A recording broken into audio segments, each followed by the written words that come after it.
Hello, नमस्कार, आदाब, सत श्री अकाल और अस्सलाम वालेकुम। मैं हूं मोहम्मद अहमद काज़मी, लेकर आया हूं आपका पसंदीदा कार्यक्रम आपके रूबरू।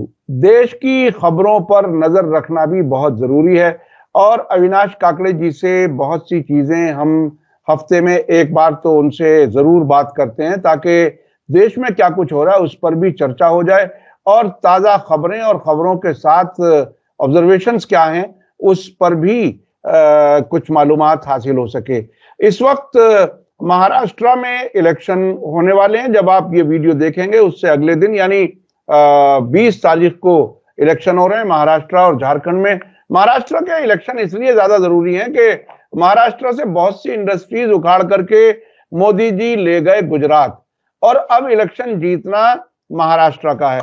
अब ताजा खबर यह है कि मोदी जी कई इलेक्शन के प्रोग्राम जो तय थे, ऐलान हो चुका था, उनको भी छोड़ करके वहां से निकल आए और अमित शाह जी भी अब वहां कैंपेन में कोई दिलचस्पी नहीं ले रहे। आखिरी दिनों में हालात, शायद उनके पास ऐसी इंफॉर्मेशन है कि हम हार रहे हैं। बहरहाल क्या कुछ है, मुद्दे क्या हैं, क्या होने चाहिए, उस पर हम बात करेंगे। इसके अलावा चीफ जस्टिस ऑफ इंडिया ने एक ऑब्जर्वेशन दिया है जिसमें नफरती भाषण और गलत बयानी को उन्होंने डिफाइन किया है। क्या कुछ है, उन्होंने क्या कुछ कहा है, इस पर हम बात करेंगे। इसके अलावा अग्निपथ के सिलसिले में एक आरटीआई से जो जवाब मिला वो बहुत ही दिलचस्प है। रक्षा मंत्री राजनाथ सिंह ने जो दावा किया था वो बिल्कुल सरासर गलत सामने आ रहा है। उसकी ऐसी इंफॉर्मेशन निकल के आई है जिससे वो पूरी तरह से गलत और झूठे साबित हो रहे हैं, उस पर हम बात करेंगे। इसके अलावा एलन मस्क और चाइना के जैक माओ और भारत के अडानी, अंबानी और टाटा में क्या फर्क है, किसने देश के लिए सेवा की, किसने देश को लूटा, उसके बारे में भी बहुत ही दिलचस्प आंकड़े हमारे सामने आने वाले हैं। अविनाश काकड़े जी, वेलकम है आपका। मीडिया स्टार वर्ल्ड को आप समय देते हैं उसके लिए बहुत बहुत शुक्रिया। महाराष्ट्र में इस वक्त इलेक्शन की गहमा गहमी है और जब लोग देखेंगे तब तक तो वहां प्रचार भी समाप्त हो चुकेगा। क्या कुछ है, उम्मीद क्या है, चर्चा में क्या कुछ रहे मुद्दे, क्या होना चाहिए था, जरा बताइए। चूंकि महाराष्ट्र बहुत ही अहम स्टेट है, उस पर नजर रखना बहुत जरूरी है। नमस्कार सर। चुनाव आजकल विचित्र तरीके का माहौल पैदा करता है। चुनाव सांप्रदायिकता पैदा करता है, जाति धर्म के बीच झगड़े पैदा करता है। हमारा महाराष्ट्र दक्खन बोलते हैं इसको, मतलब साउथ की तरफ हम आते हैं, मगर प्रभाव ऐसा डाला जा रहा है कि हम गौ जो बेल्ट है, काऊ बेल्ट, उसके साथ में जुड़ जाए, उसके तरह सोचने लग जाए। इतना इन्फ्लुएंस यहाँ किया जा रहा है। आपके यहाँ का जो सीएम यहाँ आया था, फेंटा, छोटा फेंटा की बोतल यहाँ घूम रही थी, इसके बारे में अजित पवार साहब ने भी बोला कि ये नहीं चलेगा। पंकजा मुंडे ने भी कहा, अशोक चौहान ने भी कहा कि ये कटेंगे बांटेंगे, ये सब हरकतें यहाँ नहीं चलेगी।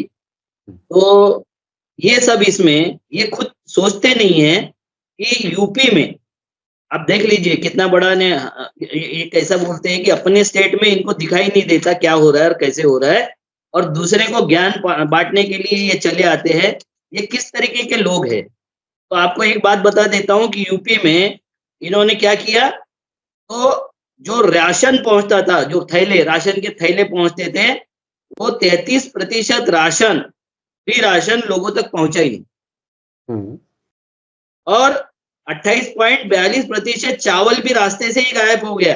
जो ये दावा करते हैं कि 81.40 करोड़ लोगों को, मतलब 81 करोड़ 40 लाख लोगों को फ्री राशन दिया है, उसमें 28% राशन बीच में ही गायब हो गया, रास्ते में गायब हो गया। ये बड़े बड़े दावे करते थे, ना खाऊंगा ना खाने दूंगा, और इनकी हालत ये है कि इनके द्वारा जो भेजा गया राशन है उसमें भी ये खा गया, और उसकी कीमत है 69,000 करोड़। ठीक है, छोटी मोटी बात नहीं है। तो ये गरीबों का अनाज भी खाने, और ये मैं नहीं बता रहा हूँ, ये इकोनॉमिक थिंक टैंक शोध पत्र का दावा है, सच रिपोर्ट है इकोनॉमिक थिंक टैंक की, कि उसने ये दावा किया है कि इतना सारा राशन ये बीच में खा गए और इसका कोई अता पता नहीं है। मैं तो बोलता हूँ सर, ये मोदी कार्यकाल, पीएम का फेयर फंड जो पीएम फंड है उसका भी अगर ये निकाल देना तो कम से कम 50,000 ब्यूरोक्रेट्स जेल में होंगे। नेता तो होंगे, ब्यूरोक्रेट्स भी जेल में हो गए अगर इसकी जांच सही हो गई। देखो हमारे यहाँ मुद्दे कौन से चले, तो धर्म के, जाति के, संप्रदाय के, यहाँ नौकरी का कोई मुद्दा नहीं था, क्योंकि नौकरियां हमने सील कर दी। कितनी नौकरियां सील कर दी है, तो आपको एक बताते हुए मुझे बहुत दुख के साथ बताता हूँ कि पुलिस कर्मियों की जो भर्ती है वो 2.5 गुना कम हुई है। अब अगर 2.5 की भर्ती यानी 4 की भर्ती होना चाहिए था, तो 2.5 की भर्ती नहीं हुई है, 1.5 की भर्ती हुई है, 2.5 गुना कम भर्ती हुई है। स्वास्थ्य कर्मचारी 3% का कम हुआ है, मतलब अगर 9 कर्मी चाहिए तो हमने क्या किया, 1 मतलब 3 कर लिया, समझो 3 गुना कम कर दिया हमने। पुलिस कर्मी में यह हालत है, सफाई कर्मी तो 5 गुना कम हमने भर्ती कर दिया, टीचर में 3 गुना कम, स्कूल और सरकारी इसमें 56,000 हमने स्कूलें बेच दी। यानी उसे कहा जाए 1/3 भर्ती हुई या 1/5 भर्ती हुई। मेरे ख्याल से गुना से लोगों में जरा कंफ्यूजन आएगा। 1/3 भर्ती हुई, कहीं 1/5 हुई, 20% हुई, इस तरह से। जी। और अस्पताल में तो 10 गुना कम भर्ती हुई, 10 गुना कम, यानी सिर्फ 10% हुई। 100 में से 10 लोगों को भर्ती किया गया, 100 में से 10 लोगों को भर्ती कर दिया गया। ठीक है, ये हालत हमारी है। सारी पार्टियां रेवड़ियां बांटने में लगी हुई है, सारी पार्टियां। कोई बोलता है कि 1500 दिया, कोई बोलता है 2100 दूंगा, फिर बोलता है 3000 दूंगा।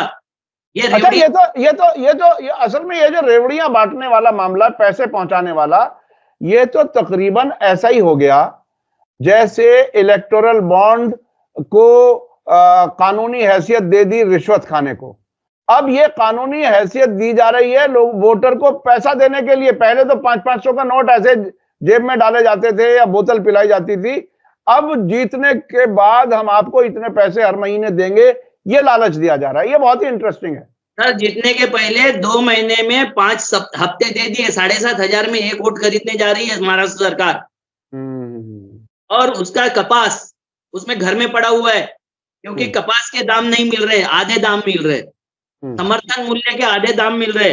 सोयाबीन के दाम 3,000 मिल रहे, 4,800 उसका समर्थन मूल्य है, 3,000 से 3,500 दाम मिल रहा है।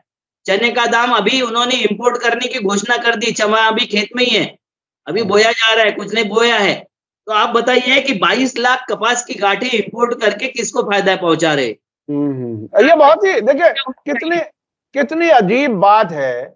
अपने मुल्क का नुकसान करने के लिए, अपने किसानों को तकलीफ में रखने के लिए, जिस वक्त फसल होती है, जिस वक्त मार्केट में माल फसल से आने वाला है खेत से, उसी वक्त विदेशों से इंपोर्ट किया जाता है। अब अविनाश काकड़े जी, मुझे इसको देखते हुए, मैं चूंकि इंटरनेशनल अफेयर्स कुछ चीजें देखता हूं, ईरान में जब शाह की हुकूमत थी, उस वक्त अमेरिका का इतना इन्फ्लुएंस था कि अमेरिका के इजाजत के बगैर कुछ फसलें बोई ही नहीं जाती थी, वो उसे गैर कानूनी कर दिया गया था। तो हम तो पूरी तरह से गुलामी वाले रास्ते पे जा रहे हैं ना।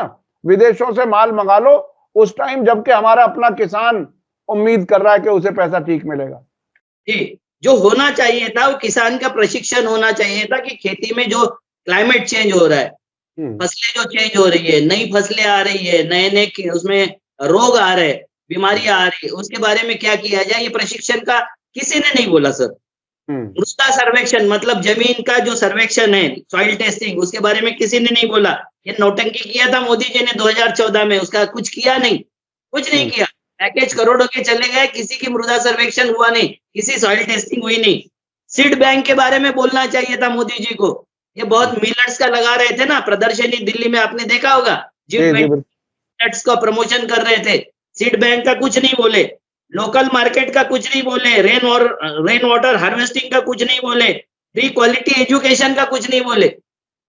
प्राइवेट एजुकेशन में आप तो 1.5 लाख 2 लाख, यानी एक पहले क्लास के बच्चे को अगर 1 लाख और 1.5 लाख रुपए डोनेशन देना पड़ रहा है, और सरकारी स्कूलें बेची जा रही है। एजुकेशन फ्री होना ही नहीं, देगा ही नहीं। स्कूल तो हजारों की तादाद में बंद किए जा रहे हैं, बेचे जा रहे हैं। उनको प्रॉपर्टी समझ करके उनको दलालों तक माल पहुंचाने की कोशिश हो रही है। कमाल है। देखिए, जब हमारे बच्चे ही नहीं पढ़ेंगे तो वो कहां कुछ तरक्की की बात सोच पाएंगे, वो तो सिर्फ मजदूर रह जाएंगे, और मजदूरी भी कितने लोगों को मिलेगी, बेरोजगार रह जाएंगे सच में। तो ये एजुकेशन को किसी के इसमें भी हेल्थ केयर का मुद्दा नहीं है, सफाई का मुद्दा नहीं है, जिस सफाई के कारण हजारों लोग बीमारियों से ग्रसित हो जाते हैं, हजारों लोग मारे जाते हैं, किसी के इसमें नहीं है, किसी के एजेंडे पे नहीं है। शुद्ध हवा का किसी के इसमें नहीं है। जंगले तोड़ देते हैं हम। आरे का जंगल इतना बड़ा तोड़ा है आपने, हंसदेव का जंगल तोड़ने का है, दिल्ली का जंगल तोड़ने का है, अंडमान निकोबार का जंगल तोड़ने का है, एक पेड़ माँ के नाम लगाने का और बाकी जंगल बाप को दे देने का है। क्राइम के इसमें किसी ने नहीं बोला कि हम क्राइम फ्री स्टेट करेंगे या क्राइम को कंट्रोल करेंगे या इस तरीके से क्राइम नहीं होने देंगे, किसी ने नहीं बोला। लोकल उद्योग को प्रमोट करके हम रोजगार उपलब्ध कराएंगे। किसी राजनीतिक पार्टी के और राजनेता की इच्छा शक्ति नहीं है, वर्तमान तो नहीं है, आने वाली सरकार भी इसके बारे में उस तरीके से नहीं बोल रही, वो भी रेवड़ियों की बात बोल रही है। डेमोक्रेसी का हाल क्या हो सकता है आप देख लीजिए। शिक्षा प्राइवेट में इतनी महंगी हो गई है कि अभी अब लोगों के पास कोई चॉइस नहीं है। महंगी शिक्षा दो या तो बेटे को ऐसे स्कूल में डालो जहां क्वालिटी कुछ नहीं मिलेगी, बस इतना ही मिलेगा कि उसको एक और एक 2 होता है इतना ही पता चलेगा, और वो भी 10वीं क्लास में जाके पता चलेगा, उसके पहले कुछ पता नहीं चलेगा। वो सब बर्बाद हो गया। स्वास्थ्य के बारे में गरीब के सरकारी अस्पताल में, गरीब जो जाते हैं वो सरकारी अस्पताल में वो उसके डॉक्टर की दया पर और भगवान की दया पर जीते हैं। मध्यम वर्गीय महंगे प्राइवेट अस्पतालों में लूटे जा रहे, बुरी तरीके से लूटे जा रहे। ऐसा लगता है कि बूचर हाउस है वो। डॉक्टर के पास आप चले जाओ, मतलब अभी एक जजमेंट आया है कि 20% से ज्यादा सीजरिन अगर किसी अस्पताल में हुए तो लंदन उस अस्पताल का और उस डॉक्टर का लाइसेंस कैंसिल करेगा। और हमारे यहाँ के फिगर बता रहे हैं कि 90% हम सीजरिन करते हैं।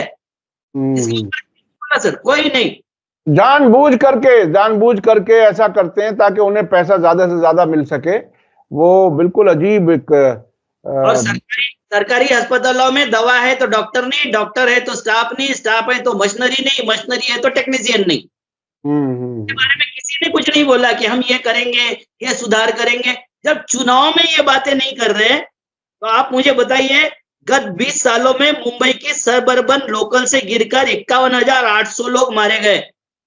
मतलब हर वर्ष 2,500 लोग, अब सॉरी मुझे बोलना पड़ेगा, कुत्ते की मौत मारे गए। से गिर के हाथ छूट के मर गए। इतनी क्राउड में सफर करते हैं कि 2,500 लोग वहां से ट्रेन से नीचे गिरकर मर गए। बताइए। किसी के पास में कोई योजना नहीं, कोई प्रयोजना नहीं। हम लोग भी उसके बारे में नहीं सोचते तो वो क्यों सोचेंगे। सारी सड़कें जो है बारिश में टूटने की बात करती है, नहीं, ड्रेनेज की वजह से टूटती है, मगर उसके ऊपर भी कोई बोलने को तैयार नहीं।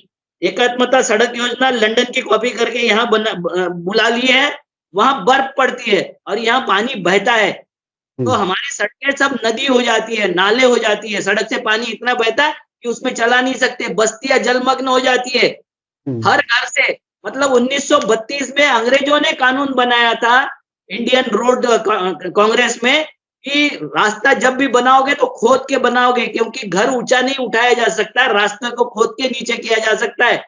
मेरे नागपुर में और पूरे महाराष्ट्र में सीमेंट कंक्रीट के रास्ते बने हैं। हमारा लोगों के करीबन 60-70% लोगों के घर का पहला मंजिल तो रास्ते के नीचे हो गया, बहुत नीचे हो गया। तो सड़कें और रास्तों की आदत है। एकनाथ शिंदे ने शपथ लेते ही कहा था कि इसको होल फ्री शहर बनाएंगे। 10% काम नहीं हुआ उस पे। 2.5 साल मुख्यमंत्री है, 25-25 करोड़ रुपए छपड़ रहे गाड़ियों में, 5-5, 10-10 करोड़ रुपए होटलों में छपड़ रहे।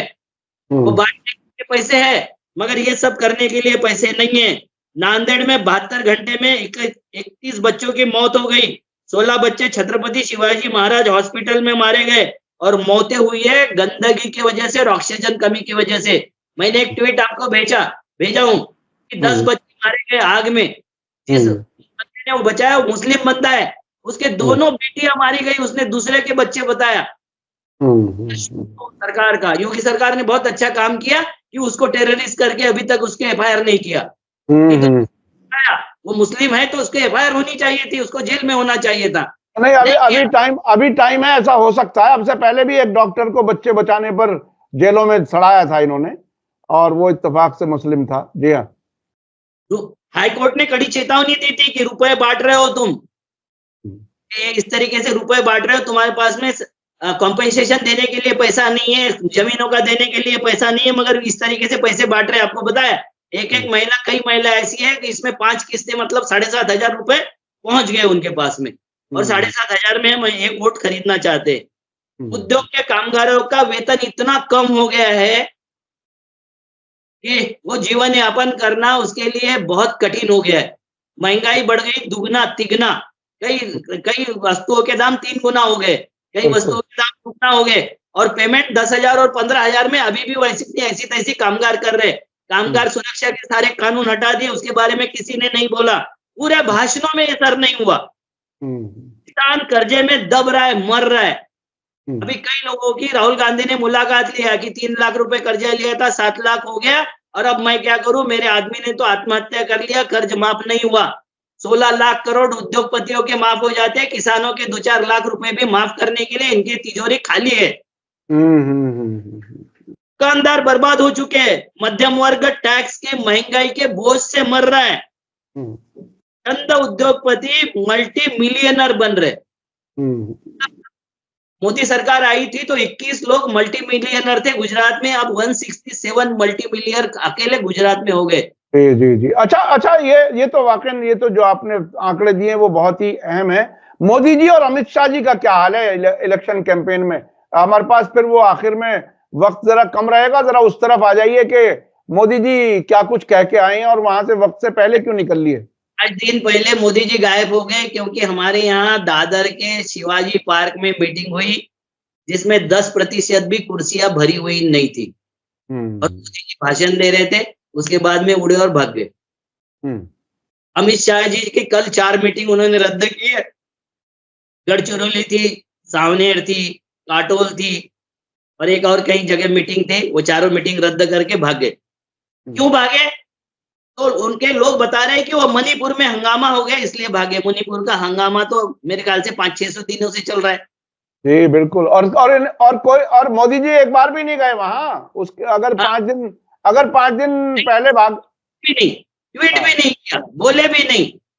ये वहां गए तो वहां जो डीजीपी होना चाहिए था होम का, सीआरपीएफ का डीजीपी, बीएसएफ का डीजीपी, वो दोनों के दोनों पहले ही दिल्ली से बाहर चले गए, और ये वहां जाके क्या कर रहे थे? कुर्सियां तोड़ रहे थे। सर, इनको अंदेशा हो गया है कि पब्लिक बहुत विरोध में हो गई। हमारे यहाँ जो माहौल बन गया है, गुजराती वर्सेस मराठी माहौल बन गया है, क्योंकि यहाँ के उद्योग धंधे भगा के जो ले गए, कई उद्योग भगा के ले गए, कई चिप फैक्ट्री से लेके, मतलब वो 4,000 करोड़ रुपए का, 4 लाख करोड़ रुपए का वो चिप्स का उद्योग वहां ले गए, जो छोटी चिप कंप्यूटर चिप्स का उद्योग ले गए वहां। नागपुर का जो टाटा एयरबस का उद्योग भगा के ले गए, औरंगाबाद का उद्योग भगा के ले गए, नासिक का और क्या बोलते हैं उसको, पुणे का उद्योग भगा के ले गए। ये मल्टी करोड़ के उद्योग थे। अकेले नागपुर में 1 लाख युवाओं को रोजगार मिल सकता था, वो भगा के ले गए। इसका कोई जवाब नहीं है इनके पास। और लोग बार बार यही बिल्कुल, बहुत ही अजीब किस्म के लोग हैं। या तो ये समझते हैं कि लोगों को मुसलसल हम बेवकूफ बनाते रहेंगे और लोग बेवकूफ बनते रहेंगे, या फिर इन्हें शायद ईवीएम पर ज्यादा भरोसा है कि हम जैसे भी होंगे हम निपट लेंगे, कोई बात नहीं, नाराज हो जाए कोई बात नहीं। आप जो बोल रहे हैं, महाराष्ट्र के सारे पत्रकार कोई भी प्रिडिक्शन करने में असमर्थ महसूस कर रहे खुद को। कारण मैं बता देता हूँ कि विरोधी पार्टियों के पास में वर्कर नहीं है, बूथ में काम करने के लिए लोग नहीं है। 50% भी बूथ पर इनके पास में वर्कर नहीं है। और अगर फॉर्म 17C लेने वाला ही आदमी वहां कोई नहीं होगा, काउंटिंग करने वाला और सिग्नेचर करने वाला कोई नहीं होगा, मशीन को जांचने वाला अधिकारी कोई नहीं होगा, तो किस आधार पर जनता वोट देगी? मगर उसका अपहरण नहीं हो जाएगा, इसकी क्या गारंटी है? बिल्कुल बिल्कुल बिल्कुल। बीजेपी को हराना। अगर कांग्रेस जीतना चाहती है क्या? तो बिल्कुल नहीं जीतना चाहती। कांग्रेस अलाई जो दल है वो जीतना नहीं चाहते। सीटें जिस तरीके से हरियाणा में बेच दिए थे, वैसे यहाँ भी बेच दी है सीटें। तो क्या वहां देखिए, वहां शिवसेना और एनसीपी है, क्या इनके पास भी अपने पास वर्कर नहीं है? कांग्रेस को तो चलो, हाँ नहीं है, उनके पास में कार्यकर्ता जरूर है। हाँ। कांग्रेस के पास तो कार्यकर्ता भी नहीं है, नेता ही है सारे। और वो टिकटें ले लेते हैं और उनको लगता है कि मैनेज करके जीत जाएंगे। ऐसे कई जगह पर है, आपको बता सकता हूं मैं कि जहां अधिकृत उम्मीदवार से विद्रोही जो खड़ा हुआ उसको ज्यादा वोट मिलेंगे। हालत है। जी जी जी जी। आज भी आप देख लीजिए कि हम ये बोल रहे, अभी भी बोल रहे हैं कि आघाड़ी को एज है, मतलब आघाड़ी जीतने के चांसेस है, क्योंकि जनता बहुत नाराज है सर। अगर टिकट वितरण इस तरीके से हुआ, बूथ का मैनेजमेंट नहीं होगा, काउंटिंग का मैनेजमेंट नहीं होगा, किसी चीज का कोई यानी रेगुलराइजेशन नहीं होगा, तो एक बात मैं यानी गारंटी से इस वक्त अगर आघाड़ी हारी तो जिंदगी में कभी भी भाजपा को कांग्रेस हरा नहीं सकती। अलग पर्याय ढूंढना ही पड़ेगा। जो लोग इस देश में धर्मनिरपेक्षता टिकाना चाहते हैं, संविधान को कायम रखना चाहते हैं, हम हमारी संस्कृति और सभ्यता को कायम रखना चाहते हैं, नफरत को बंद करना चाहते हैं, तो जो लोग लड़ रहे हैं उनको संगठित करने वाला नया संगठन के बारे में आपको सोचना पड़ेगा। अगर इस वक्त कांग्रेस हार जाती है यहाँ तो, क्योंकि आपको हरियाणा में जाट, मुस्लिम ये दोनों मिला के 20% से ज्यादा नहीं थे। महाराष्ट्र में मराठा अकेला 42% थे, मराठा और कुणबी मिला के 42% है। और अगर ये मिला दे मुस्लिम और जो बौद्धिस्ट है उसको मिला दे तो 50% से ऊपर संख्या आती है। जो तीनों की तीनों कम्युनिटी बहुत बुरी तरीके से रुष्ट है बीजेपी सरकार से, बहुत बुरी तरीके से। और आप क्या सोचते हो, 50% से ज्यादा अगर एक साइड में वोट है, मगर उन्होंने 5 पार्टियां खड़ी की है बीजेपी ने। एक मनसे को खड़ा किया, वो तो सुपारीबाजी है बेचारा, उसका नहीं है। उसको जब लगा कि मेरी सुपारी पूरी नहीं हो रही तो वो बीमार पड़ गया, 54 साल की उम्र, सब खत्म हो गया। अब वो आधी मीटिंगों से भाग गए। दूसरा एक है वंचित बहुजन वंचित आघाड़ी, ये प्रकाश आंबेडकर जी की है, हर वक्त वोट डिवीजन करने के लिए लगे रहते हैं। ये खुद का भी भला नहीं करते, समाज का भी नहीं करते और किसी का भला होने नहीं देते। है छत्रपति संभाजी महाराज की एक आघाड़ी है, बच्चू कडू और उनकी।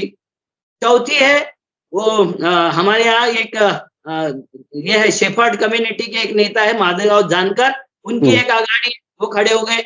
और 5वें है इंडिपेंडेंट खड़े कर दिया इन्होंने, विद्रोही बीजेपी ने। तो ये विभाजन कांग्रेस के वोटों में हो जाए इसलिए 5 आघाड़ी पर इन्होंने खड़े कर दिया। मैंने पहले ही बताया था कि 150 की सीटें अगर लड़ रहे हैं तो 300 सीटें ये ऐसी लड़ा रहे। यानी वो हर तरह से अपोजिशन पार्टियों को कमजोर करना और अल्टरनेट कई तरीके से उनको वोटों को बांटना। अच्छा, मैं अब चलना चाहता हूं वो चीफ जस्टिस ऑफ इंडिया ने क्या कुछ कहा है, क्योंकि ऐसे वक्त में जब महाराष्ट्र और झारखंड के इलेक्शन हैं, ऐसे वक्त में वो हुआ और इस बीच में बीजेपी नाराज हो गई कुछ मुस्लिम ऑर्गेनाइजेशन से कि सब ये अपील कर रहे हैं मुसलमानों को इनको सेकुलर जो आपके यहाँ एमवी है उसको सपोर्ट करने के लिए। ये क्या कुछ है, सीजेआई ने क्या कुछ कह दिया? सर, ब्राह्मण का एक अपील निकला है पूरा, ब्राह्मण महासभा का, कि ब्राह्मण कैंडिडेट देख के वोट दीजिए। इनके रोज महाराज लोग, ये बाबा बुआ, इनके 50 संगठन 100 संगठन रोज बोल रहे हैं कि हिंदुओं को एक होना चाहिए, कटेंगे तो बटेंगे। उनके ऊपर कुछ नहीं होता। इनकी हिंदू सेना एक याचिका लेके गई सुप्रीम कोर्ट में, सीजेआई संजीव खन्ना के सामने।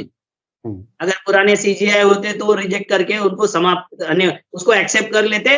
जैसा बादलापुर में 2 बच्चियों का बलात्कार हुआ, 4 साल की बच्ची, यानी 4 चौथी क्लास की बच्चियों का, तो डेमोन्स्ट्रेशन करने के लिए परमिशन मांगा, वो बोला डेमोन्स्ट्रेशन की परमिशन हम नहीं दे सकते, आप ये डेमोन्स्ट्रेशन नहीं कर सकते। वही कलकत्ता हाईकोर्ट बोलता है कि बिल्कुल जम के डेमोन्स्ट्रेशन कीजिए, दुर्गा विसर्जन का भी आप रोक सकते हो प्रोसेशन। ये हाईकोर्ट की अवस्था है, हाईकोर्ट की अवस्था ये है। अब ये हाईकोर्ट में सुप्रीम कोर्ट को बदल गया संजीव खन्ना, तो उन्होंने बोला कि नफरत फैलाने वाले भाषण और गलत बयानी के बीच में अंतर कीजिए, क्योंकि हिंदू सेना गलत बयानी, किसी नेता के जो आघाड़ी के नेता है उनके गलत बयानी पर कुछ याचिका लेके गए, तो सुप्रीम कोर्ट के तुरंत ध्यान में आया खन्ना जी के कि ये तो गलत बात कर रहे, नफरत फैलाने वाले इनके नेता है और ये गलत बयानी पे ये हमसे ऑर्डर चाहते हैं। तो बोला कि अगर आपको लगता है गलत बयानी की तो उसको एप्रोप्रिएट एक्शन लीजिए, स्थानिक पुलिस थाने में जाइए, नीचे के कोर्ट में जाइए, हम ऐसा कोई आदेश आपको 32 अनुच्छेद 32 के तहत वर्तमान रिट याचिका पर कोई आदेश नहीं दे सकते। मुलाकात वाला जो सरकार चल रही है उसके लिए हम कुछ नहीं कर सकते। चंद उद्योगपतियों के हाथ में जो सरकार चल रही है उसके लिए नहीं कर सकते। रिटर्न का उनका जो है वो ये है कि गलत बयानी और गलत नफरत फैलाने वाले भाषण में अंतर कीजिए। जी।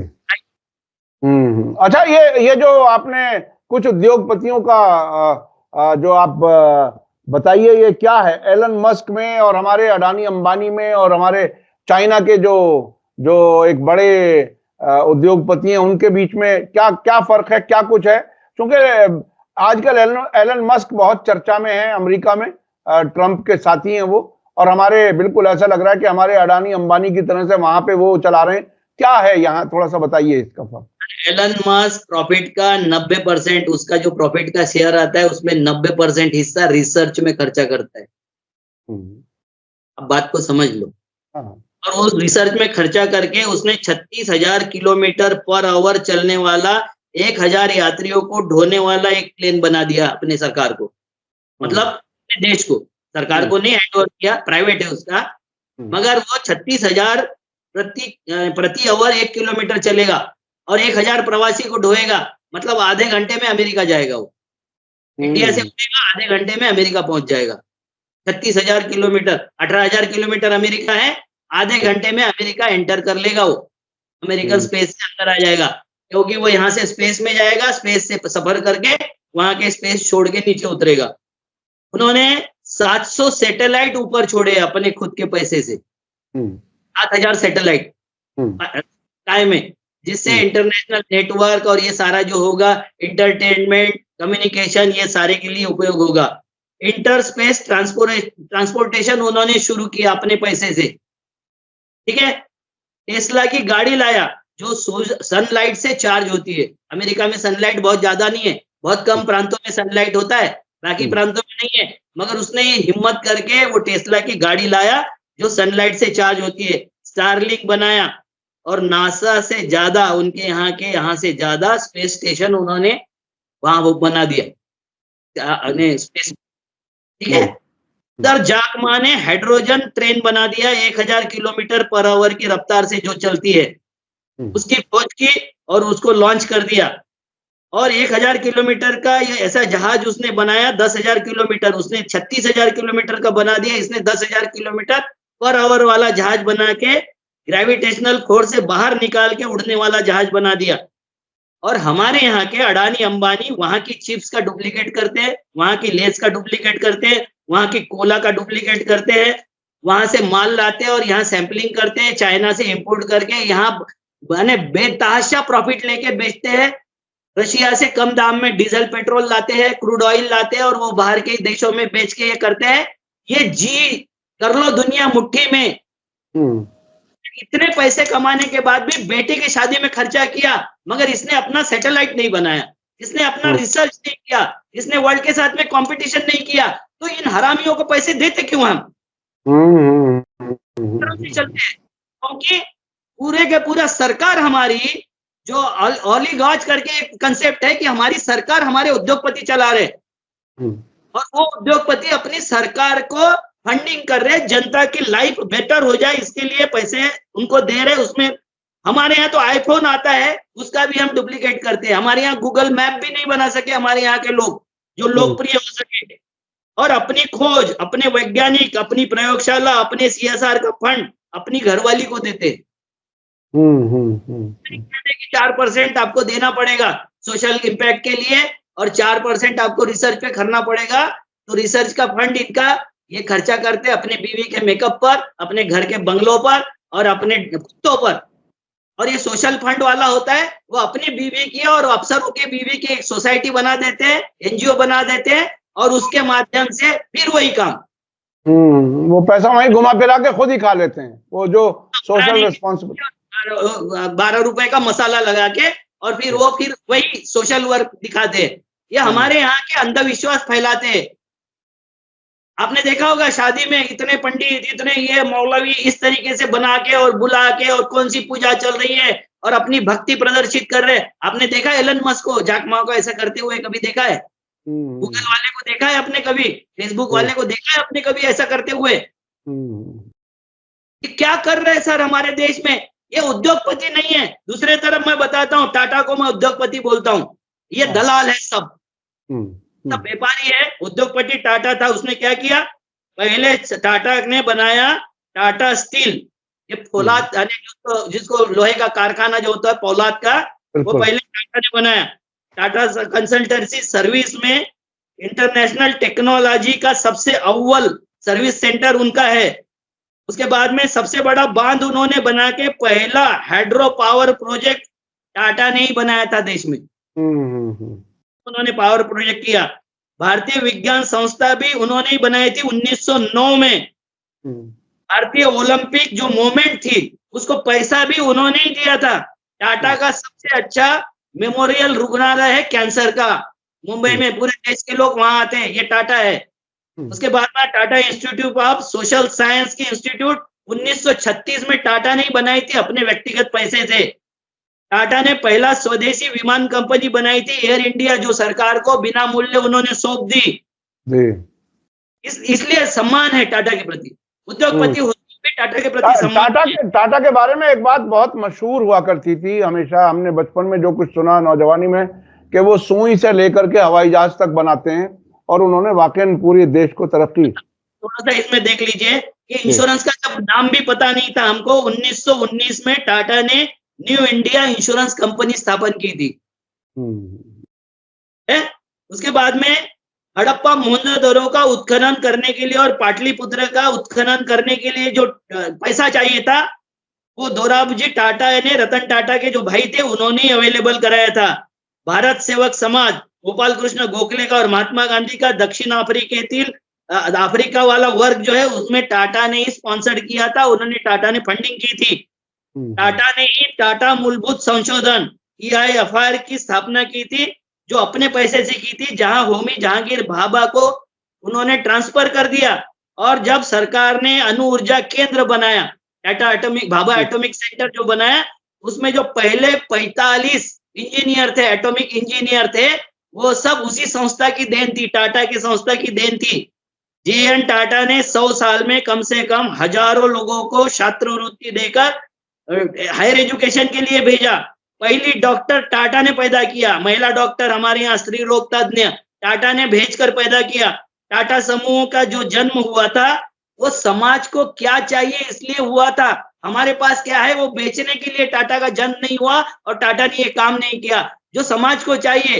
अगर उसको लगा कि हमको 5 स्टार होटल में जाने नहीं देते, अंग्रेज अपमानित करते, तो उन्होंने ताज होटल पैदा कर दिया और वर्ल्ड में ताज बना दिया। जी बिल्कुल। जो करने वाले उद्योगपति हमारे टाटा थे, वो तो नहीं रहे, मगर अब जो नए उद्योगपति बन रहे हैं वो देश को बेच रहे हैं। बहुत ही अच्छा हमारे पास वक्त तकरीबन खत्म हो गया। ये अंबानी के पास में, अडानी के पास में एयरपोर्ट है मुंबई का, उसके पास में सी पोर्ट है, उसके पास में धारावी की झोपड़पट्टी है। ये अगर दे दिया तो आधी जमीन और आरे का जंगल भी ये दे दिया तो आधी मुंबई उसकी हो जाएगी, अडानी की हो जाएगी। और इसलिए अडानी को बचाना है तो भाजपा को लाना, ये नारा बुलंद हो रहा है। जी अडानी के लिए ही एक तरह से सरकार बनाने की कोशिश है। अच्छा, हमारे पास वक्त तकरीबन खत्म हो गया, लेकिन चलते चलते चूंकि हमने शुरू में वादा किया था,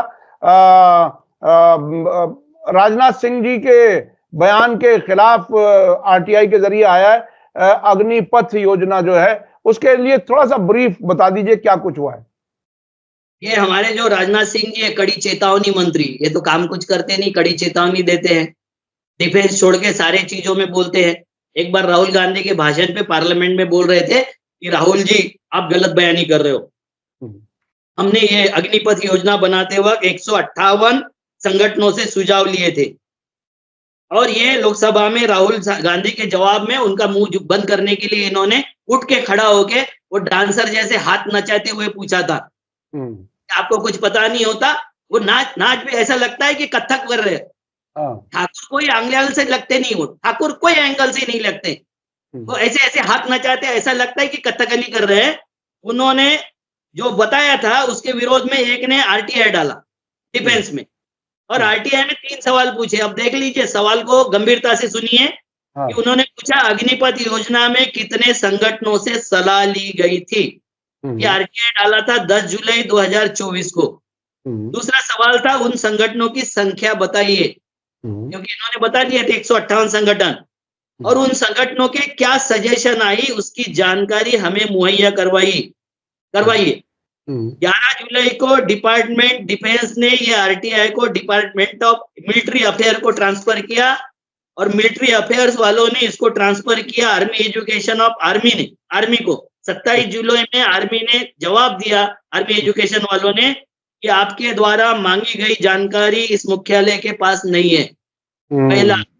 दूसरा जवाब है, आपके सवाल काल्पनिक है। अब राजनाथ सिंह काल्पनिक है, नरेंद्र मोदी काल्पनिक है, अग्निवीर योजना काल्पनिक है, या पूछा गया सवाल काल्पनिक है, ये जनता पर छोड़ता हूं मैं।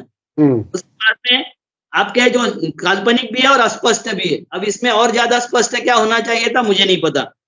और तीसरा था आरटीआई के अधिनियम 205 की धारा 2F के तहत सूचना की परिभाषा के अंतर्गत नहीं आता है।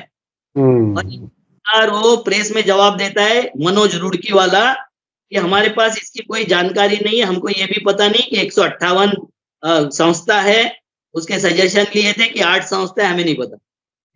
यानी बिल्कुल पल्ला झाड़ लिया उन्होंने, एक तरह से इनकार कर दिया कि जो कुछ हमारे डिफेंस मिनिस्टर ने राजनाथ सिंह जी ने कहा था वो अपने आप ही कह दिया था, डिपार्टमेंट कोई उनके पास कोई इन्फॉर्मेशन गया था ना फंडिंग के बारे में आरटीआई के। आपको पता होगा ये जो इसका प्राइम मिनिस्टर फंड के बारे में इन्होंने बता दिया था, तो कहाँ कितना खर्चा हुआ उसके बारे में पूछा तो बोले ये प्राइवेट फंड है, इसमें कुछ बता नहीं सकते।